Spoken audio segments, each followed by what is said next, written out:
Why does Jesus emphasize on uprightness? What is the perfect kind of worship? Why is there an emphasis laid on reconciliation?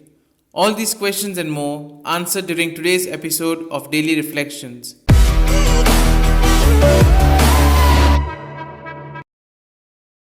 True religion is a religion of the heart.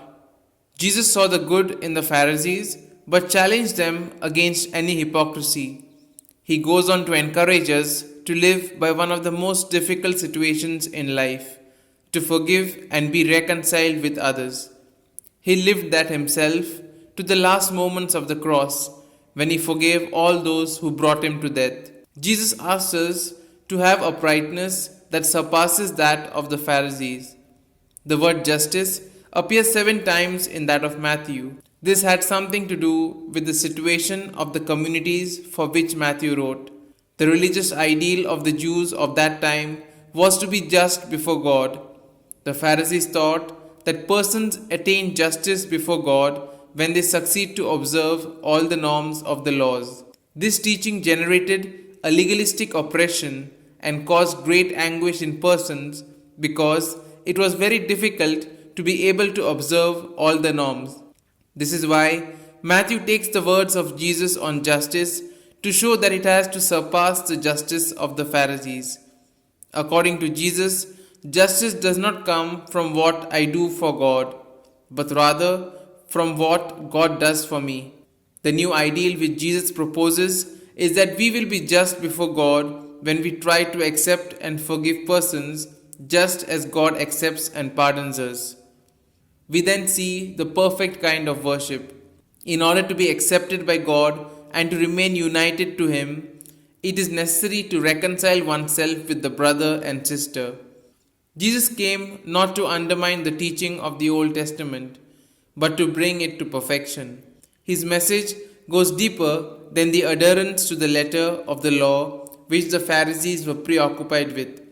It is about living a wholesome Christian moral life and embracing the gospel values of forgiveness and reconciliation. We pray for the grace to forgive that person in our heart and let go fully of any feelings of anger or resentment that we may have towards them. We are then told the need to reconcile oneself. One of the points on which the Gospel of Matthew exists the most is reconciliation. That indicates that in the communities of that time, there were many tensions among the radical groups with diverse tendencies and sometimes even opposed ones. Nobody wanted to cede before the other. There was no dialogue.